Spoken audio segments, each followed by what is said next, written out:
Okay. Okay. So thank you so much for the time. I know you have a very busy schedule, but you've made some time so we can discuss sports in Mongolia. Today is going to be a very interesting one for those who don't know much about Mongolia when it comes to sports.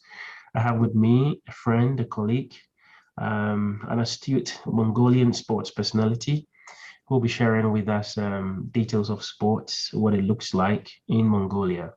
So just to let everyone knows, especially my subscribers and all students who are watching, and the nature of the discussion will hinge on providing sports education and insights regarding um, how sports is run in Mongolia. And then the second one, probably maybe the first one, will be our guest will share her experience. And this section is basically to inspire young people out there who wants to tone the line of sports. So thank you so much and welcome to this wonderful discussion. I call it This is Sports series. And without much ado, I would ask you some few questions about your personal profile. That's who you are at Sports in Mongolia in terms of administration of the National Sports Association, and also about the Sustainable Development Goals. It's been covered widely in the sports arena. So to begin with, who is our guest? She will tell us about herself. Wow, thank you, Derek. So thank you for inviting your sports series as a guest. So it's a great pleasure to meet again online and sharing experience to your subscribers and students and all other people. And my name is Nominzul Knuyag. I'm from Mongolia, and I was a former volleyball player when I was 8 years old. And then I stopped my career in 15 years old because I had injury. Then I used to do volunteer work in sports events. Then I decided to go in the referee, and it's me like how I switched to the sports. And I'm just like give some background. And then I do have my bachelor is in financing and accounting. I have been working in a bank. Then besides I do the referee in the Mongolian Volleyball Association. Then I qualified and as an international referee at Asian Game in Jakarta 2018. So, and I studied in Seoul National University for sports management for my master degree in 2017 to 2018. Now I am studying in the ASTS, and which is IOC funded program for sports manager in Switzerland in Lausanne. I just started this September now. Yes, so that's very interesting how you switch from finance to sport management and even further in sport management in Switzerland. Mm-hmm. Often a lot of people want to become sports managers or probably tone the line of sports or use sports as their career goals. And in your case, was it a difficult task for you to switch from finance to sport? It wasn't that difficult. So it like working in bank wasn't my job, I know. So that's why I just like had some gap here Yeah. to switch.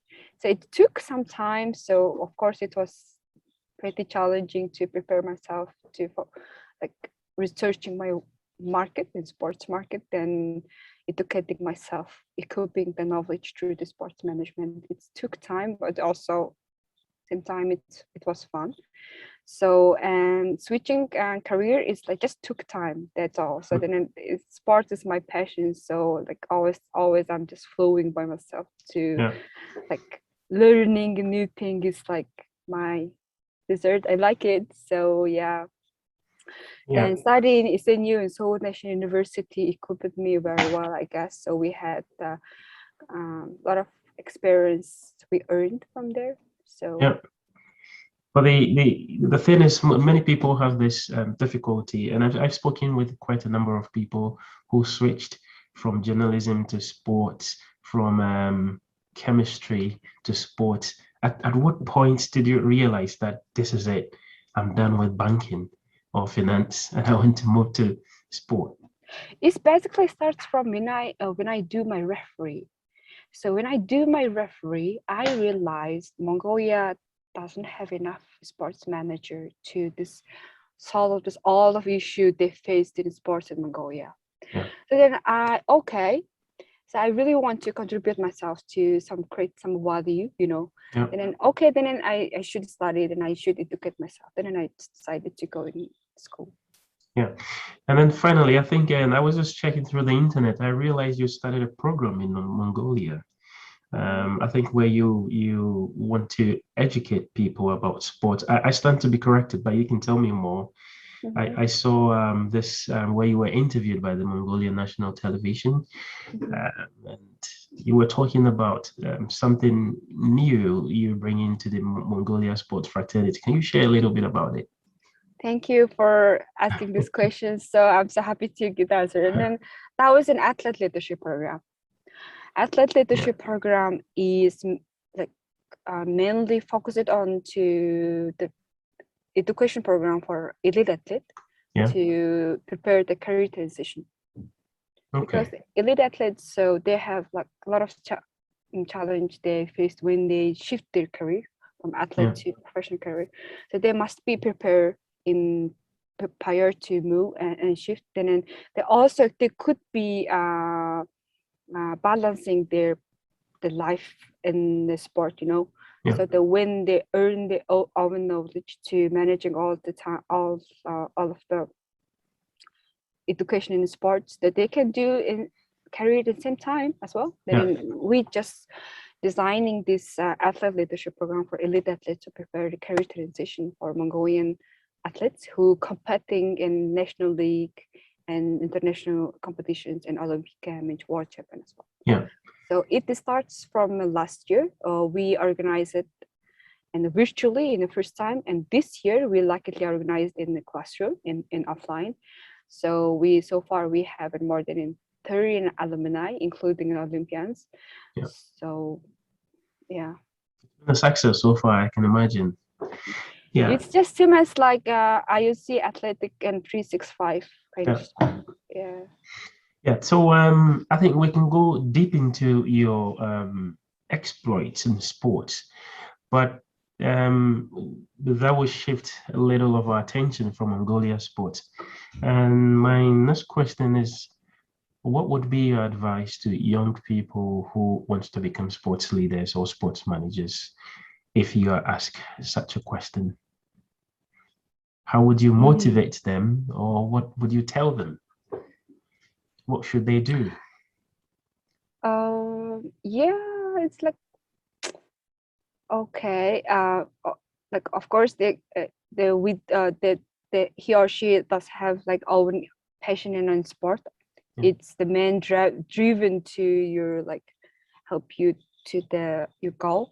yeah, And another point is maybe I should you if you have some issue to solve to like kind of so you need to find a solution. So yeah, it's more than help you to have to equip yourself, I guess. yeah. So and yeah, then just work on consistency. Then Yeah. Well, so over to you. I usually get that message a lot that the field is very narrow, mm, and usually a lot of people have challenges in how do I fit into such a field, which is very narrow in terms of job opportunities. But here you are. Nomi has been kind to us to share with us her experience and be consistent, be passionate, mm, and be motivated in this field. And of course, there are a lot of opportunities for you out there. mhm, So we would now move to the main discussion today, which is sports in Mongolia. mhm, And I'll be asking some questions. But you have to pardon me. I may be a little bit naive in terms of the questions because I'm an outsider and may not know details of Mongolian sports. So to begin with, is there a designated sports ministry or otherwise in Mongolia? mm. We haven't had the designated this kind of structure of organization Yeah. yet, but we have a government implementation agency of sport authority, just Yeah. under control of the Ministry of Mongolia, Okay. Prime Minister of Mongolia.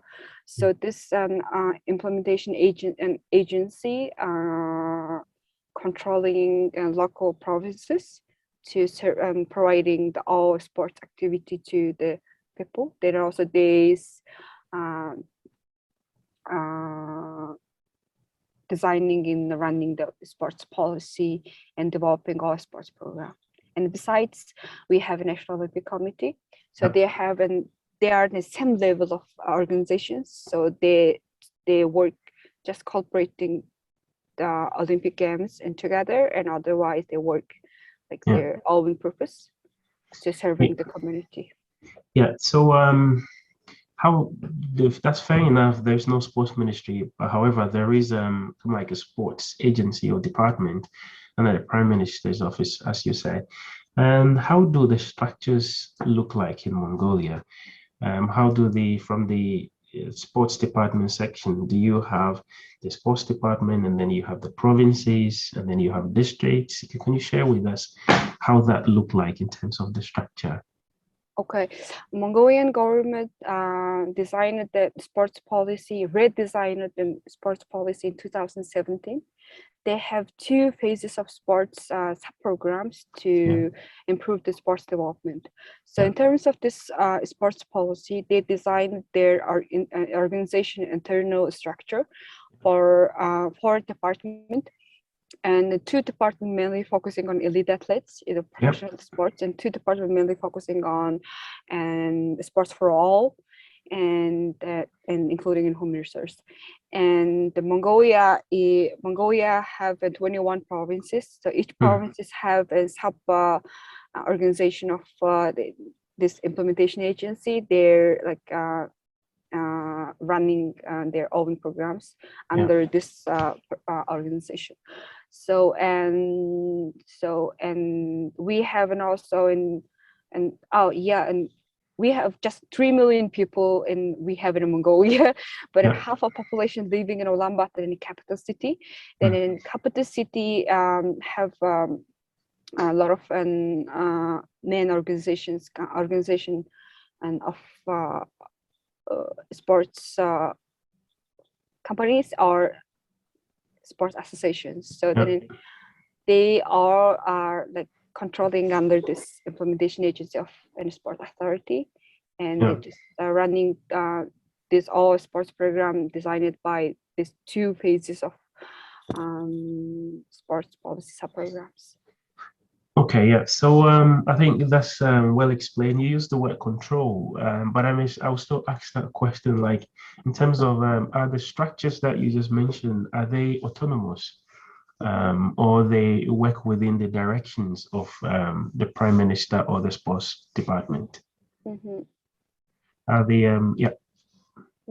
So what does it mean? Yeah, the question again, I mean, like, are there structures in some countries? Some of these structures, like at the national level, at the province or regional, and the district level, sometimes some of these structures are semi-autonomous, like they are not really controlled by or directed by the government.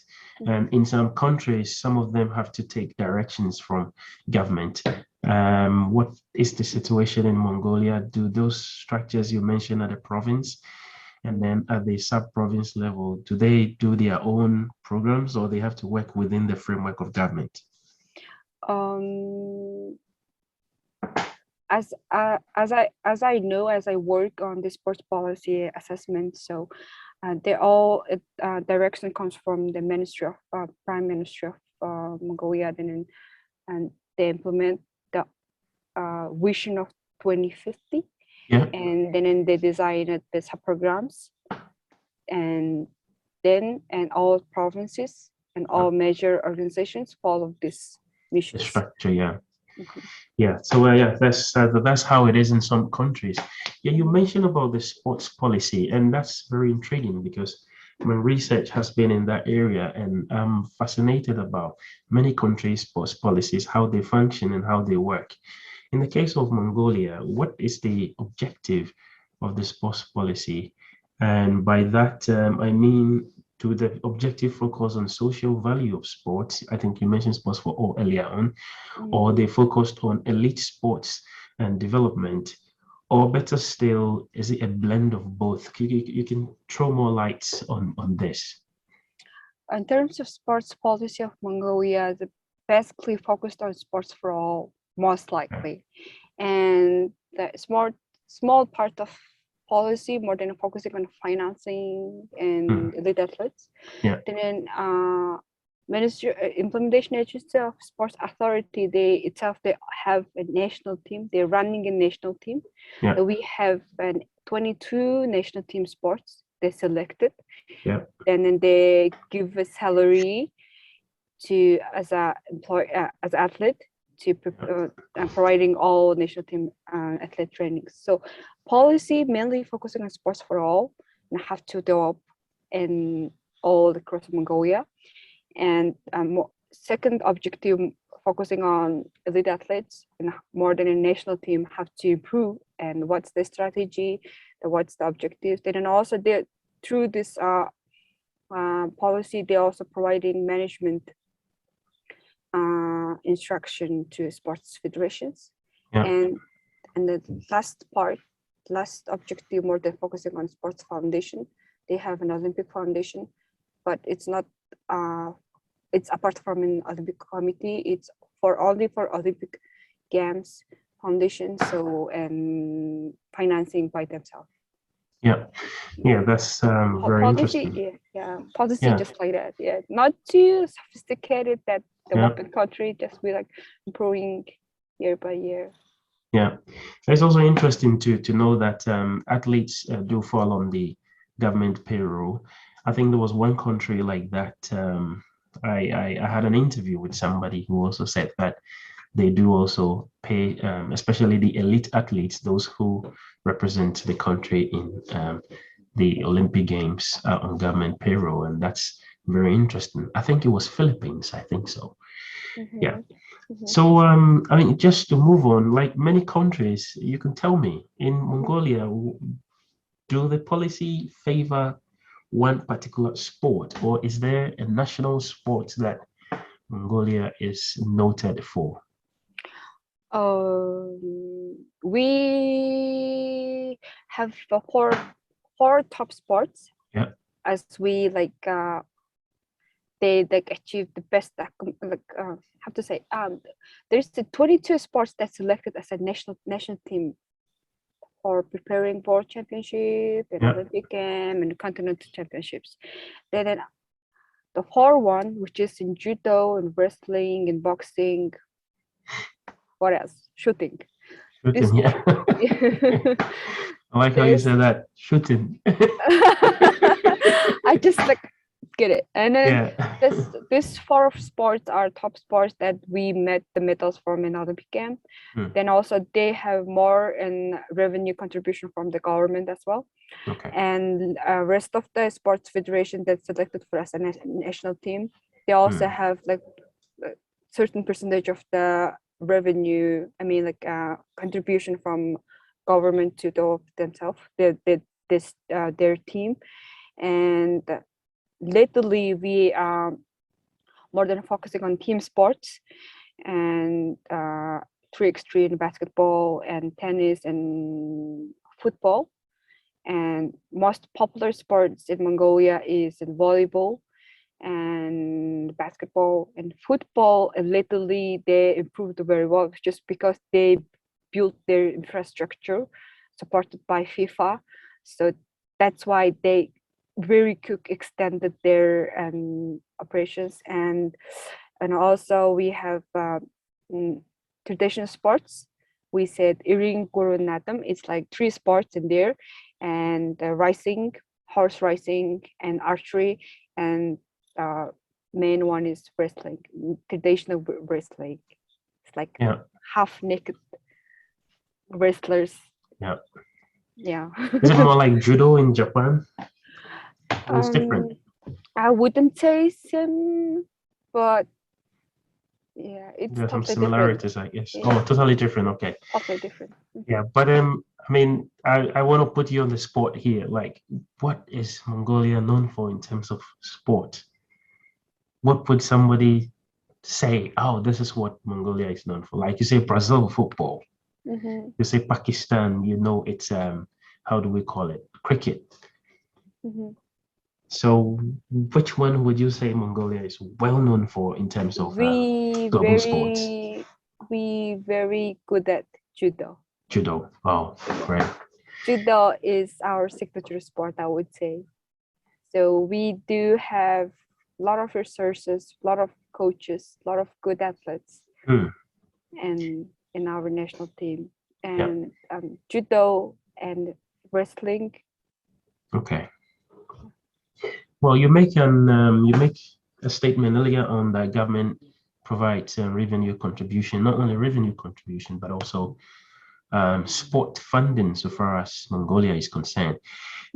But beside government, do private organizations support sport development in Mongolia? Mm-hmm. Yeah, and if you are aware, can you share with us how that is done? How that process is done? Do they approach government or government approach them, or how does it work? Uh, it's super complicated to Mm, explain, but as I learned, they have their, as I mentioned before as well, they have an sports development foundation to supporting sports federation yeah, to develop their own federation operation. I mean, development, and they yeah, also have. Uh, it's very interesting. I get and each sport federation, almost each sport federation, selected as a national team sports. They receive the fund as a national team. yeah, Plus, if they apply this sport development foundation, so they could have a fund and a grant yeah. from this foundation as well.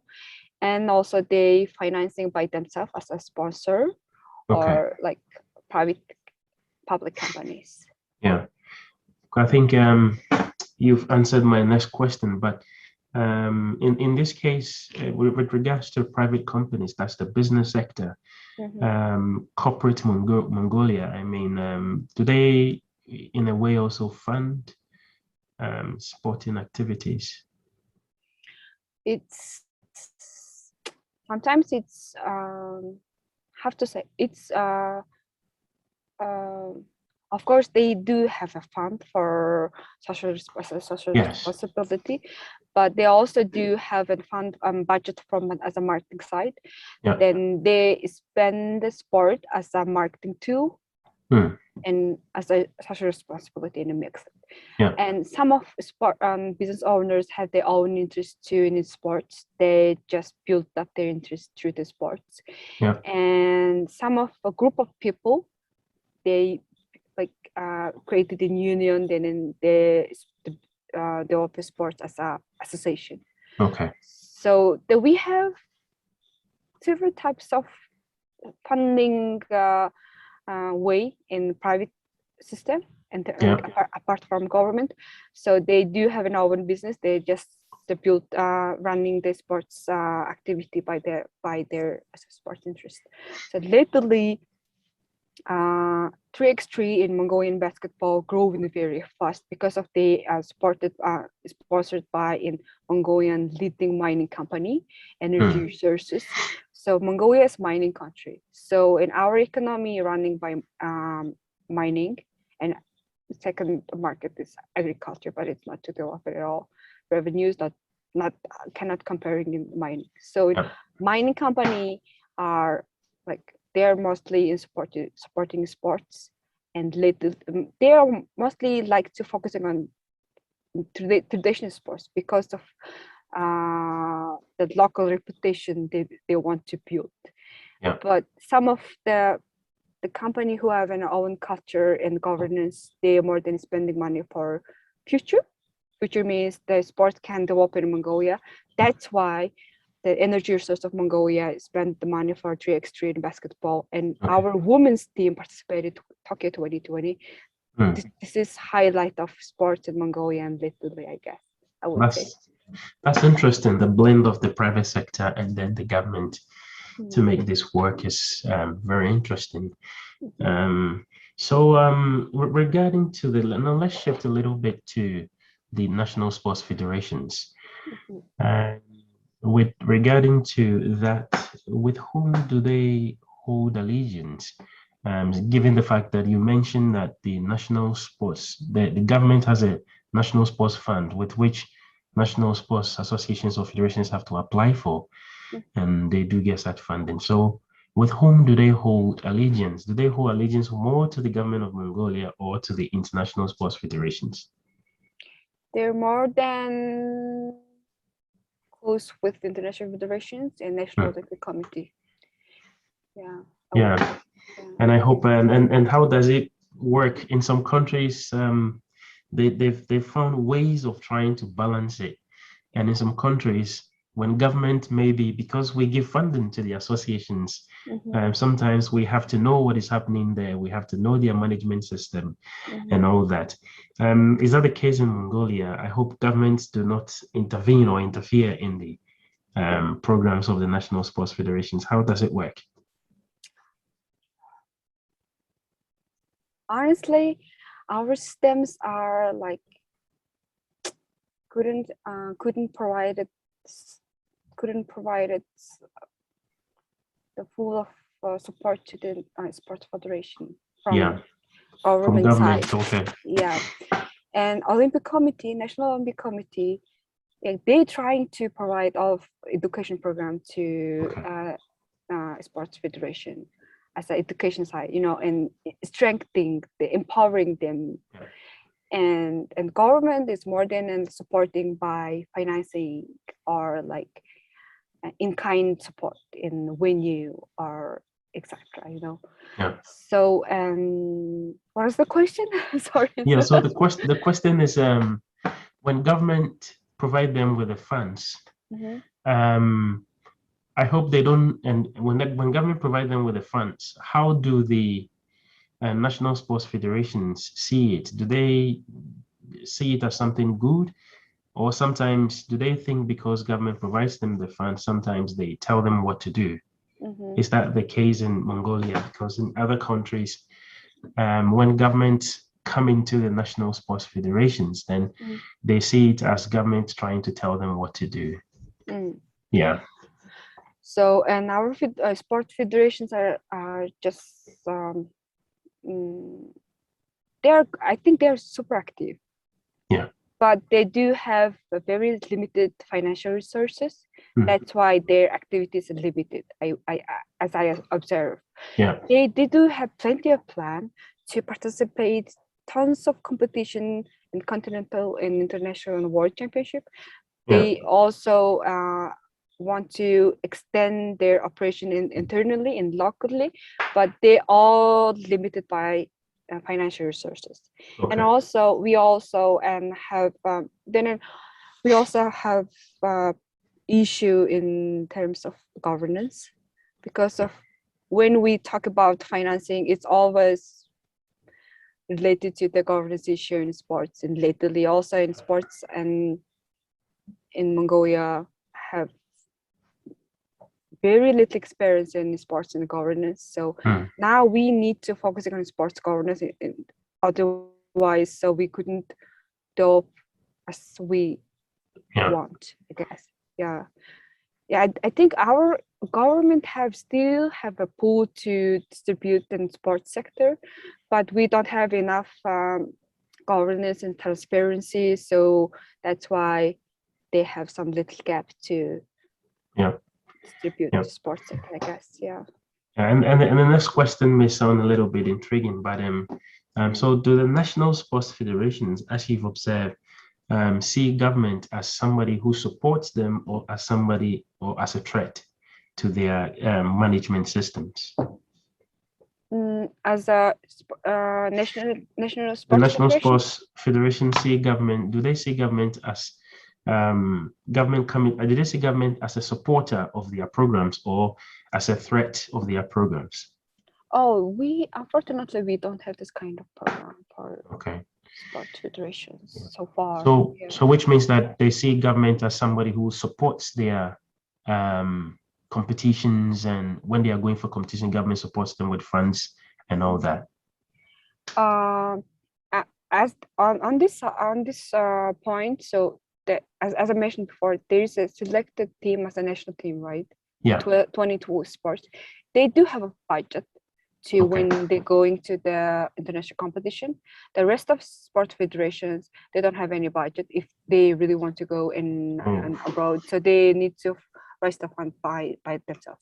So as I learned, a National Olympic Committee registered in 57 sports federation. Okay. So it means like out of 30 sports federation running by themselves. I mean, financing side. So I get the impression that not all the national sports federations get support from government. Mm. Yeah. I think that's a common phenomenon in most countries. And I've come across some countries that name certain federations as lesser known sports. Mm-hmm. And these are interesting names. I don't know how a sports become a lesser known, but and these are some of the challenges that comes with, and when government cannot support everybody, and these things do come out. So this, I think this will be a little bit different. You have the sports department under the prime minister. Mhm. Yeah, now what is the role of the National Olympic Committee? At what point yes, let me just say, what's the role of the National Olympic Committee? I'm afraid to say I haven't had enough experience with National Olympic That's the National Committee. Olympic Committee. Of Yeah, course, because they try to promoting Olympic movement to yeah. local. I know they have presidential elections or executive elections. But Seems like they don't get funding from the national. They don't get funding from government they do. They don't have any funding from government at all. so, Not at even. all. No, they're Wow. totally separate. So they're just funding from Olympic Solidarity Fund. Yeah, but at what point do they have how do we call it, a partnership with government? Mm-hmm. At what point do they have a partnership with government? That's the gap that I mentioned before. Oh yeah, yeah. I got it. Yeah. Yeah. Yeah. In some So countries, they try my to find a way to work together, but that's the thing. So if they work together as a yeah, strategically, they will achieve more and yeah, yeah, more than anything, right? So then that's the gap we do have. So in National Olympic Committee, implementation agency of sport authority are same level of organizations. yeah, So one funding from the government, one is not any fund from government. So yeah, but they still responsible for preparing their athletes to send Olympic game. yeah. Yes.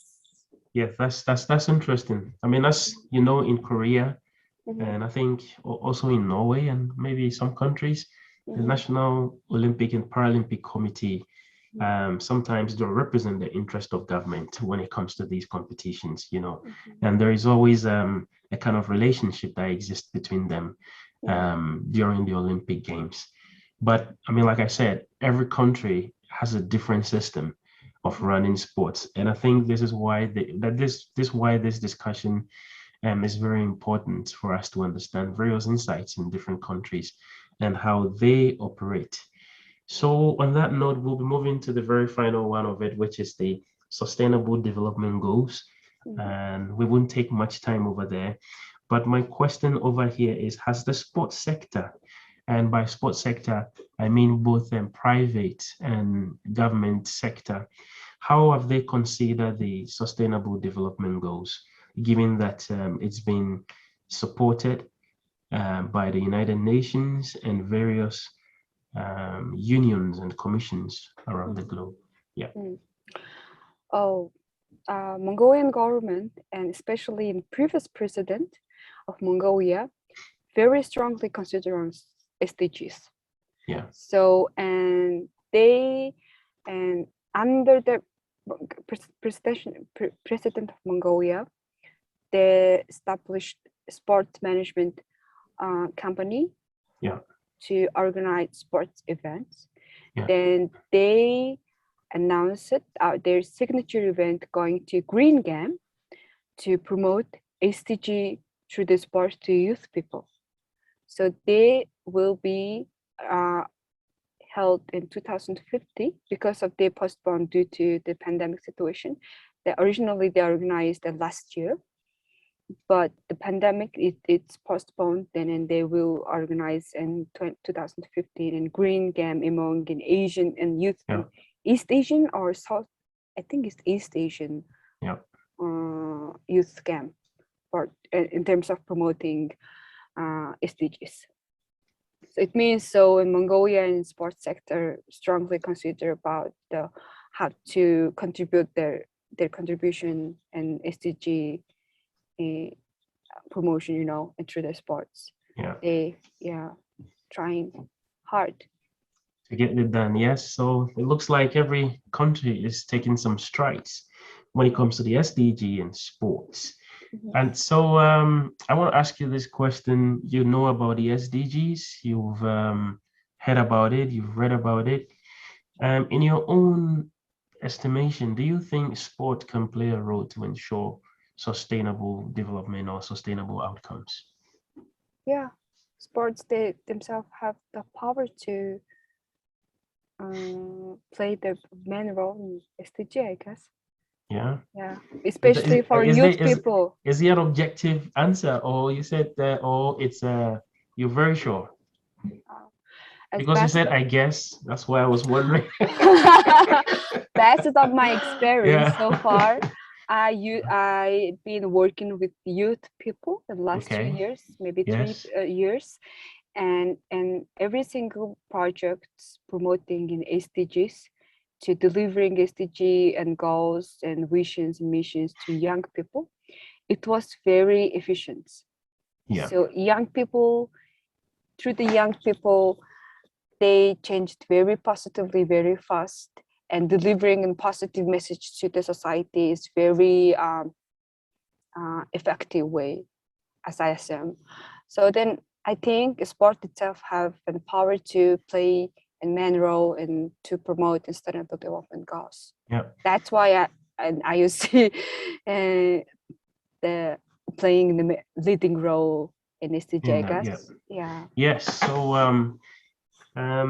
I think that was the last question. Do you have anything to add to what we've discussed so far? At least you've opened our eyes about and sports in Mongolia, at least to not into detail, but to have an idea about how these structures, policies, laws, and national sports associations are placed in our respective countries, and how sports in itself can contribute to sustainable development at individual, community, and national level. Besides that, do you have anything to add to what we've discussed so far? I'm just my curiosity always goes to how to sport like running separate from a political side, but I think it's Yeah. impossible, right? So and always Yeah. in like in the coin in two Yeah. sides of coins. So and okay, they have to be in political purpose, but in sports they have to serve and show their power to the society Yeah. by them without any political favor. Yeah. So this is what do you think That's in very the well. I mean, now the one asking the question have been asked a question, and that's a good one. It's the first time I've experienced that. Having my guest ask me a question, I think is a very valid reasoning to think. Sports, they've always said, do not operate in isolation, and so we cannot operate without both the environment, as you've mentioned, the economic and the social, as well as politics, right? And we can also operate alone. We have to partner with other people as well.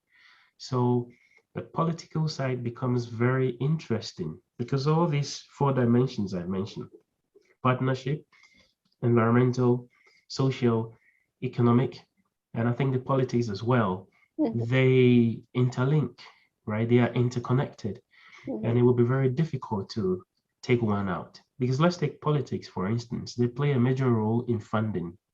You mentioned politics, you mentioned governance, you mentioned government, and then you mentioned, how do we call it? People who operate the political machinery.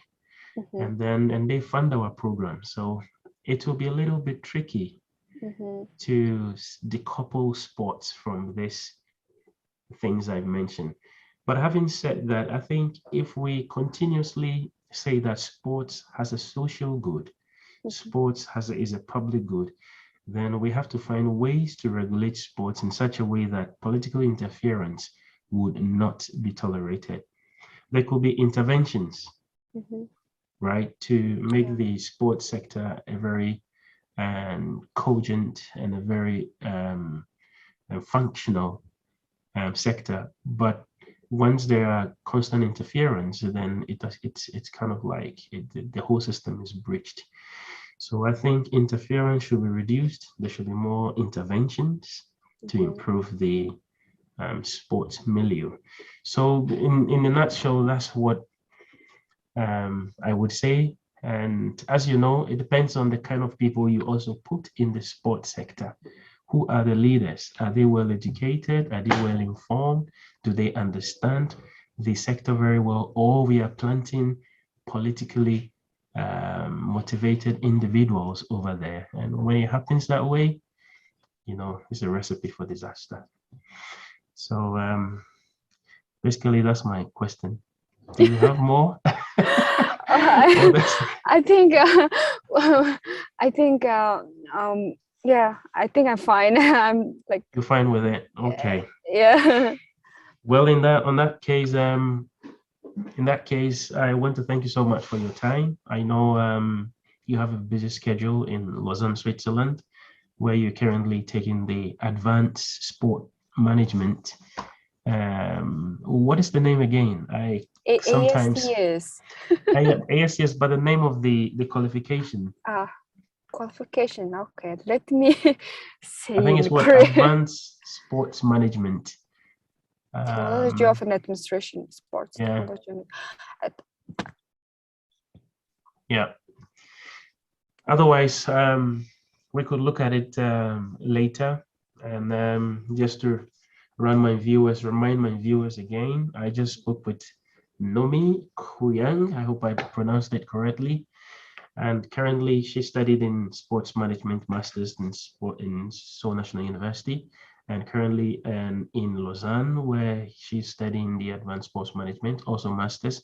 This makes it her second take of the master's program. And over the years, just to let you know that in 2022, she's a winner of the Female Leadership Scholarship and currently the executive director of the Ninja Sports Federation. So she foundation, I beg your pardon. She has introduced us to Mongolia. Now you know, and ask yourself whether you also know much about your country's sports structures, policies, administration. And if you do, then that's fantastic. If you want to share, you can always contact me. On that note, I want to say thank you, Nomi, and very grateful to have you today. Thank you, Derek. Yeah, so okay. bye.